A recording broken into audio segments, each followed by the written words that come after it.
விழுப்புரம் மாவட்டம் மரகதபுரத்தை சேர்ந்த குமார் என்பவர் தனக்கு சொந்தமான விவசாய நிலத்தில் புகும் காட்டு பன்றிகளை தடுக்க நிலத்தை சுற்றிலும் சட்டவிரோதமாக மின்சார வேலி அமைத்துள்ளார்.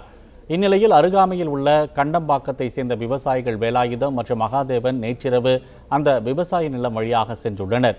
அப்போது கீழே பொருத்தி வைக்கப்பட்டிருந்த மின்கம்பியை மிதித்து இருவரும் வயலிலேயே இறந்து கிடந்துள்ளனர்.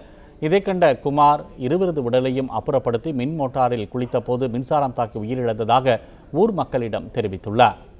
அவங்க 2 பேரும் வந்திருக்காங்க. வந்த நிலத்துக்காரர் பார்த்தீங்கன்னா சுற்றி விவசாயத்தை சுற்றி மின்சார வேலி பாய்ச்சிருக்காரு. அது தெரியாமல் அவங்க எல்லாரும் கையை வச்சு அதில் இறந்துட்டாங்க. இறந்த இடத்துலேருந்து கொஞ்சம் தூரம் தள்ளி மோட்டர் எடுத்து போய் தூக்கி போட்டுட்டு அவங்க குளிக்க வந்தாங்க, இறந்துட்டாங்க அப்படின்னு சொல்லியிருக்காங்க. இது பார்த்தீங்கன்னா அந்த நிலத்துக்காரர் இதுமாதிரி ஃபஸ்ட்டு மின்சார வேலி அமைக்கிறது முதல்ல சட்டப்படி தப்பு. அது இருந்தாலும் அமைச்சிருக்காரு. அதை பற்றி எந்த ஒரு தகவலும் ஊர் மக்களுக்கும் சொல்லலை, யாருக்கும் எதுவும் சொல்லவும் இல்லை. இது தெரியாமல் இவங்க 2 பேர் தேவையில்லாமல் இறந்துட்டாங்க. இறந்தவங்களுக்கு பார்த்தீங்கன்னா ஒருத்தருக்கு 4 பொண்ணு, மகாதேவன்றவருக்கு 4 பொண்ணு, இன்னொருத்தருக்கு 3 பொண்ணு. இவங்களுடைய வாழ்க்கை இப்போ என்ன வருது, அவங்க உறுதுணையாக இருந்தால் அவங்க தந்தை இறந்துட்டாரு. இப்போ இவங்களுக்கு லைஃப் என்ன வருது? தகவல் அறிந்து அங்கு விரைந்த போலீசார் சடலங்களை கைப்பற்றினர்.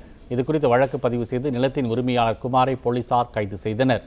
வனவிலங்குகளை குறிவைத்து இவ்வாறு சட்டவிரோதமாக விவசாய நிலங்களில் மின்வேலி அமைக்கக்கூடாது என மின்வாரியம் பலமுறை எச்சரித்துள்ளது. இருப்பினும் அவ்வாறு அமைப்பவர்களை கண்டறிந்து உரிய நடவடிக்கை எடுக்க வேண்டும் என பொதுமக்கள் கோரிக்கை விடுத்துள்ளனர்.